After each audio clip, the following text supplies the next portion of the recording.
encompassing a job. We spent 365 days a year working on it and 7 days a week. I think we would have averaged something like 12, 14, 16 hours a day, I mean, the management. Some people said, I don't understand how Boeing can put an airplane out in 4 years. Well, another way is we did it in 8, but we crammed it into 4.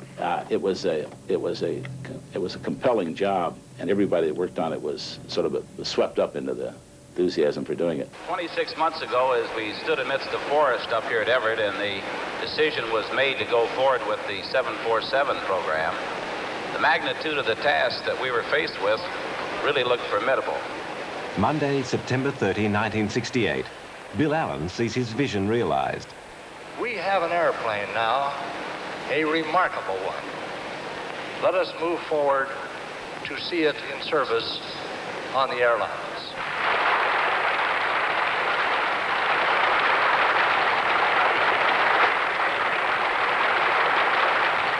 And now, let's see the airplane. For Malcolm Stamper, the big moment. All right, men, roll around.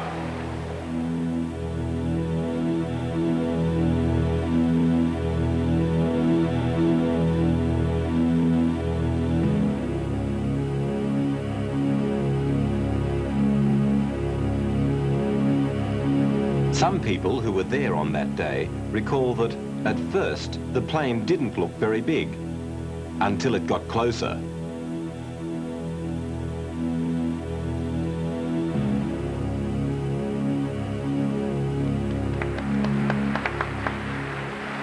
"26 stewardesses, representing the 26 airlines that have ordered 158 747s, take part in the christening ceremony." If you haven't got a bottle, raise your hand.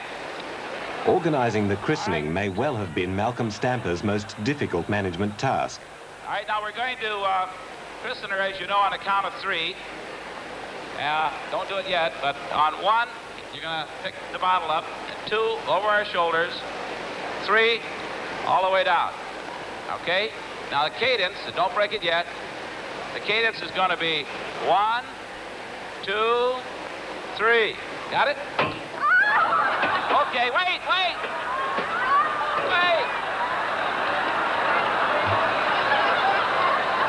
All right. We'll do it again. 1, 2, 3.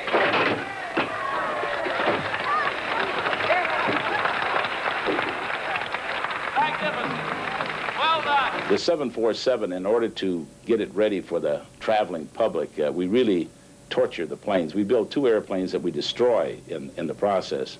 One of them we call a fatigue test airplane, and we actually put it in a harness and fly it for the equivalent of 30 years, let's say, 60,000 hours, and we make it take off and land and so forth and so on over and over again. And anything that fails or breaks over time, we fix and then put it into the production line, the improvements.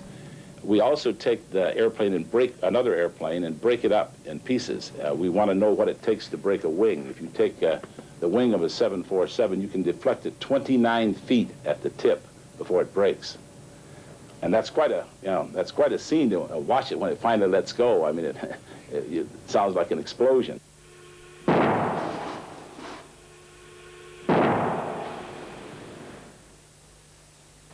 We break the tail off. We go through a complete destruction of the airplane, finding its real strength. We have all sorts of difficult tests. We'll take the 747 and purposely drag its tail on the runway to make sure that it will take off in that mode if the pilot over-rotated the airplane. The VMU tests determine the maximum performance of the aircraft in the takeoff configuration. They're performed by placing the tail section of the aircraft in contact with the runway until the airplane lifts off. The speed at which it lifts off is called the minimum unstick speed, or VMU. So the VMU then determines basically the takeoff performance of the aircraft. It also determines the ability of the airplane to tolerate inadvertent abuse. In the case of the 747, It's impossible to abuse the airplane enough so that it doesn't lift off cleanly with very good flying qualities. We actually do a rejected takeoff test where we lock the brakes and freeze out the anti-skid devices. What happens is the brakes are locked, so the tires actually burn off, and it actually burns the wheels off, and it sits finally, and it catches fire. And you have to sit in the plane for 5 minutes without touching it. The fire trucks are there to see if passengers are there that have time to get off, and then you're allowed to put out the fire. We paid the pilots a little extra for this. During these high-speed flutter tests, the airplane was shown to be highly stable, and we reached maximum Mach number speeds of 0.99, which is 99% of the speed of sound, and as high as 685 miles per hour, true airspeed. The 747 has a landing gear that is forgiving, and whereas that rate of sink in another airplane might have felt like a moderately hard landing, the 747, it will feel soft. I think it's a very forgiving airplane on landing. On all our airplanes, we have a system on the connected to the brakes that makes it possible for the pilot to apply brake pedal and not worry about skidding the wheels and then blowing some tires. This protective system is on all our airplanes, and on all our airplanes we demonstrate the operation of the airplane during landings and during refused takeoffs, with the system working and with it in various failure conditions. One failure condition is with two wheels not connected to the anti-skid system, and then we also check it with all wheels not protected with the anti-skid system and try to show performance of the airplane under these conditions.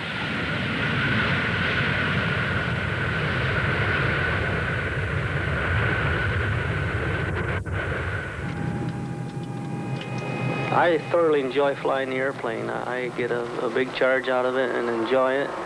It has no bad characteristics.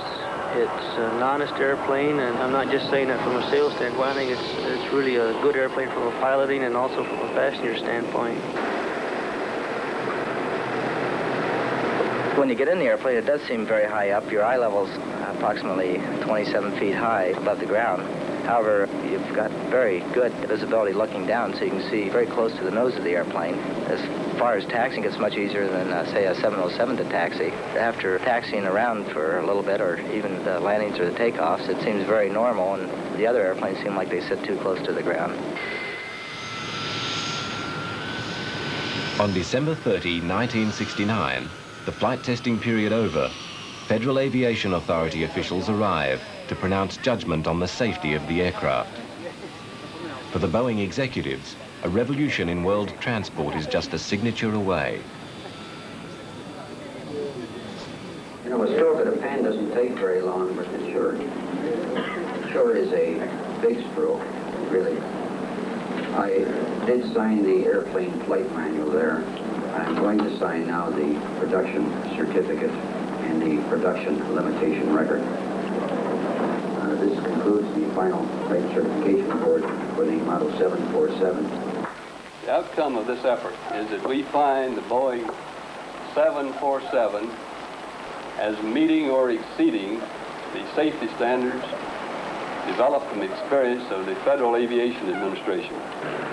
As a result of this effort, which included some 1,500 hours of test flying, we are convinced this airplane meets or exceeds the standards for safety evolved in civil aviation history. We therefore recommend the Boeing 747 receive the FAA type certificate. So the 747 was now in service, and the factory went into full production. But development continued, and within a year, the first new model, the 200B, was in the air. The only obvious external change was the number of windows on the top deck. It retained the basic 747 look and the 747's easy approach to its task of spanning the skies of the world.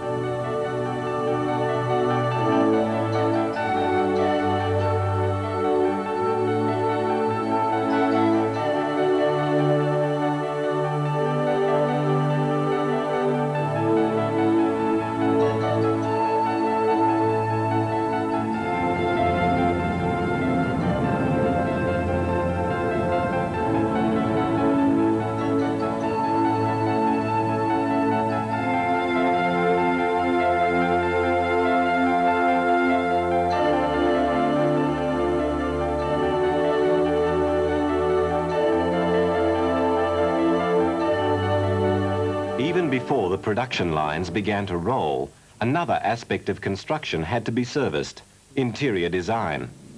And the demands of different client airlines could vary widely.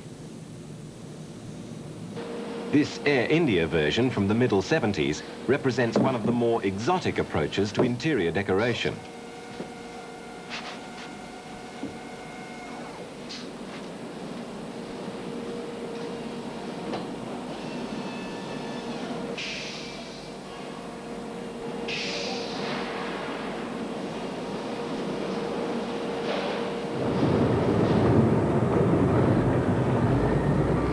Before any 747 can be painted, it has to be wheeled over the freeway next to the Everett factory to the paint shop.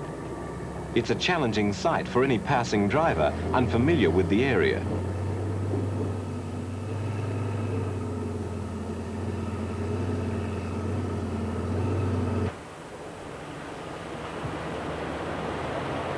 Masking the fuselage surface can be a highly complex job, depending upon the livery of the airline involved. And then, more than 70 gallons of paint for any white-topped version of the plane, and some are more decorative than others.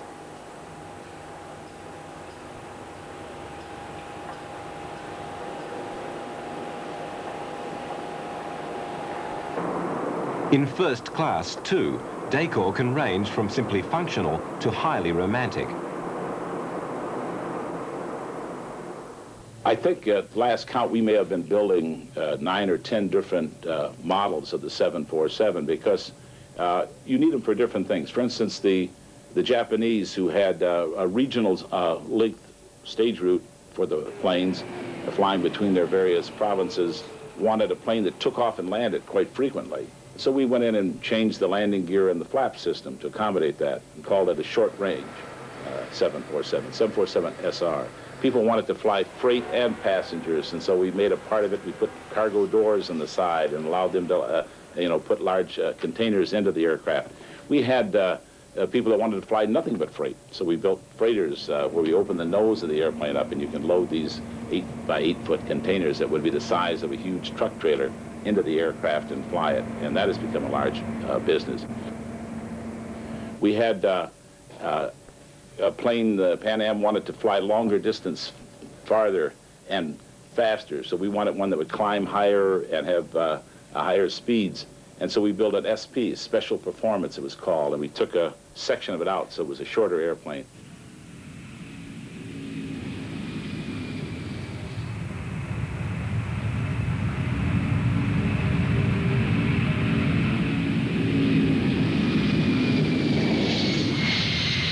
So, 747 SR, 747 Combi, 747 SP.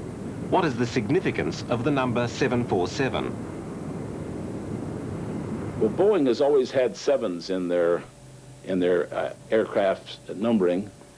B-17, even the the B-52. If you add 5 and 2 together, you get 7, I guess. So that may be a little bit of mystique. And we had built a 707. Which, by the way, had 4 engines, and then built a 727, which had 3 engines, and a 737 that had 2 engines. So you can't make any sense out of this, except the 747 was next in line for the number, and so we used it. For 747 has 4 engines.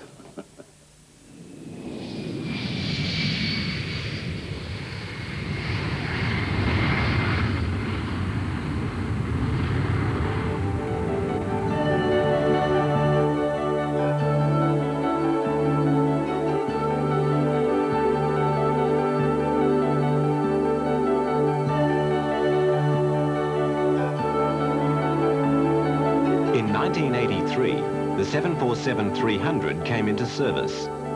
It introduced the elongated upper deck, allowing airlines to add up to 44 economy seats on that level.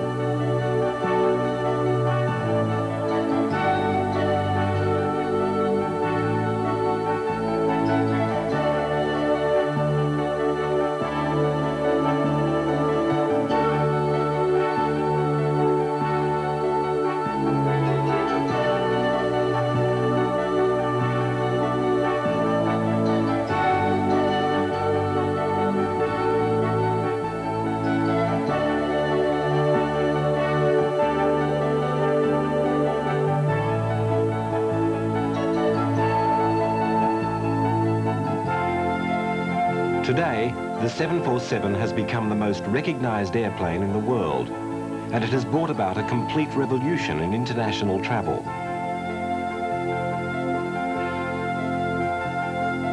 The 747, and we talk of it in cents per seat mile, but it's inexpensive enough now to make it open for everyone. Everyone can fly today. Part of that revolution has taken place in the airports themselves. Terminal design requirements have exploded in order to handle the number of people on the ground. Stairways have given way to air bridges, and baggage carousels are everywhere. Over 700 747s have been built, and all but a few of them are still flying. They belong to over 70 different airlines and organizations around the world. The plane has had an immense influence on the way we all look at world travel. Since 1968, it has pulled the continents closer together and dramatically increased the number of people who look at world travel as an everyday and readily affordable fact of life. Over 800 million of us have flown in it, and that number is climbing at an ever-increasing rate.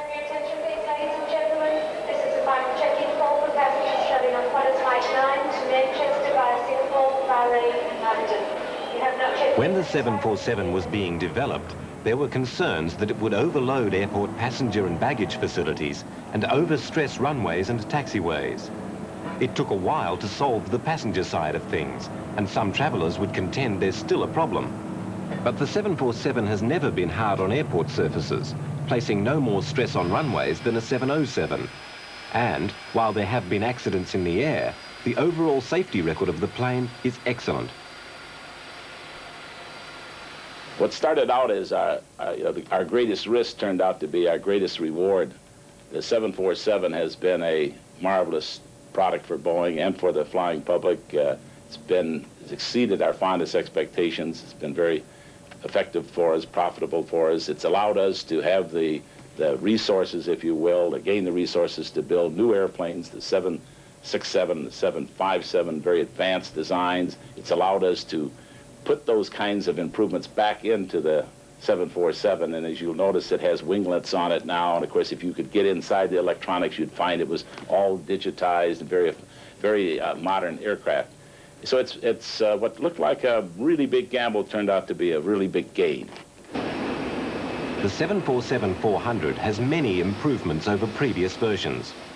More powerful engines have been provided by Rolls-Royce, Pratt & Whitney, and General Electric. It has an 8,000-mile range, which makes non-stop LA-Hong Kong, London-Tokyo, and Singapore-London legs possible. The tilted winglets improve fuel burn by about 3% and contribute to the improved range.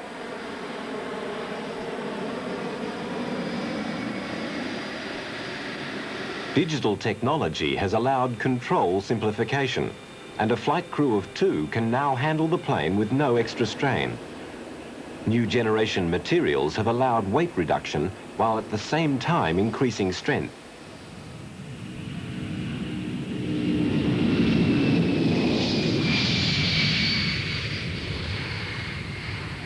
We originally started out, we estimated there might be 600 747s, built in time. And of course, we were not very visionary because we will roll out the 747th this year, and we've sold over 800 of them. And of course, we will sell undoubtedly well over 1,000 of them before we're through with it. So the 747 has been a familiar sight in the skies for over 20 years, and it looks like being around in one form or another for a long time yet. It's a durable aeroplane. The 747 was a great challenge for me, obviously, and as I look back on a career full of interesting and wonderful challenges, it's the #1 task I've ever had to do, and it was a thrill to be a part of it. Bill Allen, I pleased with the confidence he had in putting me in charge of it. I worked with a fabulous group of people in designing and building it. It's been a wonderful experience. The deal that Bill Allen and Juan Trippe made in 1965 has paid off in a big way. I think if Bill Allen and Juan Trippe, and I assume they're looking down from heaven at us now, are saying, well, I told you so. I mean, they both were guessing this. I mean, What we thought was a great risk for those fellows, they were just smarter than we were. They knew it was going to work.